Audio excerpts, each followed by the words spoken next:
2021 is going to be one of the most exciting year in the history of humankind.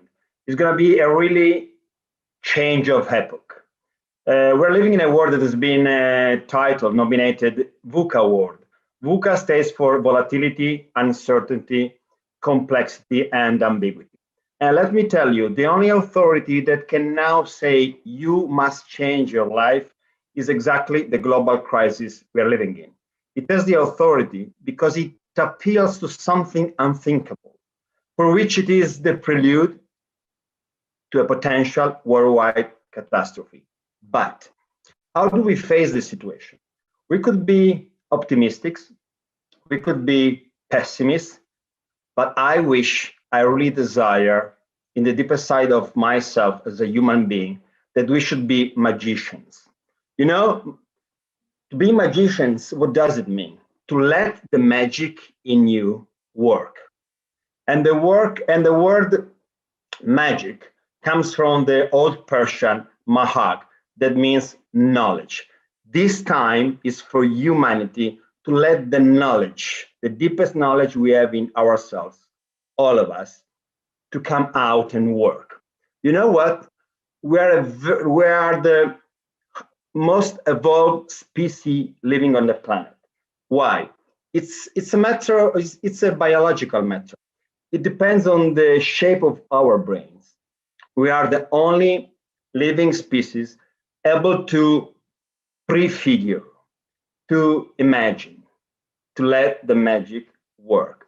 So this time it's time to figure how we want the future be. You know what? Once I had the chance to meet the Dalai Lama, the 14th Dalai Lama. And he told me that he used to say when he met the people, there aren't humans born under good or bad stars, but only humans who know or do not know how to read the stars.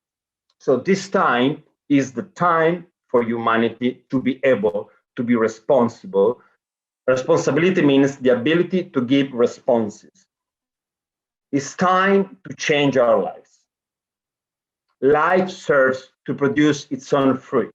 So this time is the time not to add days to our lives, but to add life to our days, which is the keyword of the future. The keyword of the future is going to be innovability, which is the merge in between innovation and sustainability.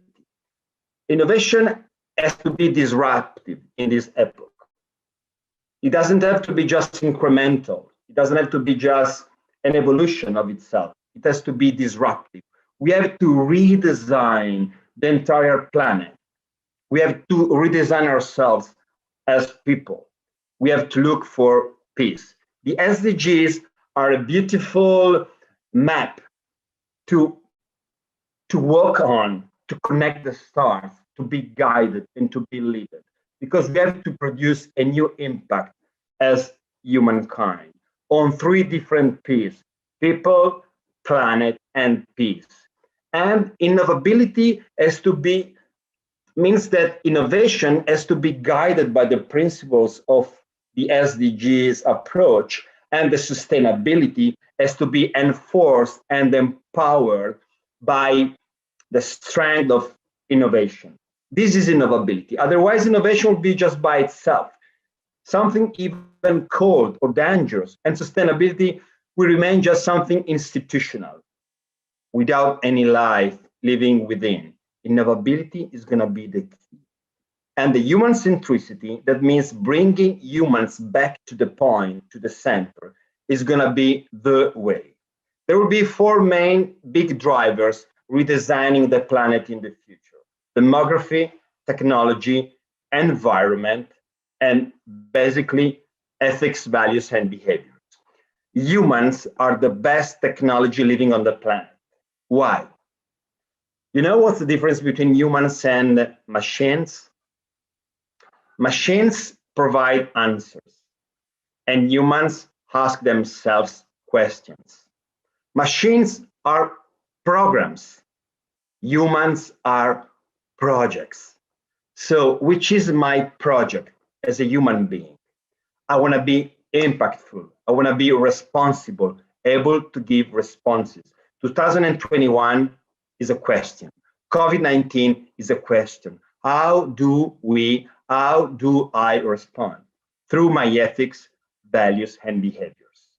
Responsibility. It may be that you're not responsible for the situation where you are living in, I am living in, we are living in, but we will be if we will not do anything to change it. So, what is going to make the difference between humans? Let me tell you, the vision, the mission, and our capability to act, but basically our vocation. The mission is not enough. The vision is not enough. Our capabilities are not enough. What about your vocation? What about that particular sensitivity, that innate transport in living a certain type of life that leads an individual to do some things rather than others, for which he feels an inner transport? In philosophy, it could mean to feel part of a universal project, each one in their own specific area. You know what? I strongly believe that we all have a place where we can be what we dreamt to be, at least for just one instant. We need heroes. We need new heroes, new humans able to impact the planet to produce peace. And we basically need an inner peace. And here is any person who does an extraordinary and generous act of courage, which might result in the conscious sacrifice of himself to protect the good of others. Please, humanity, come back for peace.